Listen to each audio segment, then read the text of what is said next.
দুপুরে আলু সিদ্ধ করছে ভাইকে খাওয়ানোর জন্য। এই যে আলু সিদ্ধ, আজকে মানে চাল নাই। আমেনা আর আব্দুর রহমান দুই ভাই বোন, মা বাপ কেউ নাই। কি করো মা? আলু ছুলতেছ?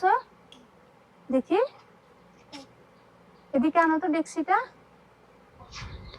এগুলো দিয়ে কি করবা? আমার ভাইকে খাওয়ানোর জন্য। দুপুরে আজকে চাল নাই, এই জন্য আলু সিদ্ধ করতেছো। এগুলা খাবা? দেখেন, দুপুরে আলু সিদ্ধ করছে ভাইকে খাওয়ানোর জন্য। এই যে আলু সিদ্ধ, আজকে মানে চাল নাই, ওদের ঘরে চাল নাই। এদিকে আসো তো মা, একটু কথা বলি। এই দেখেন, আজকে দুপুরে ওদের খাবারের তালিকায় আছে আলু সিদ্ধ, ভাত ছাড়া। এর জন্য, আব্দুর রহমানের জন্য।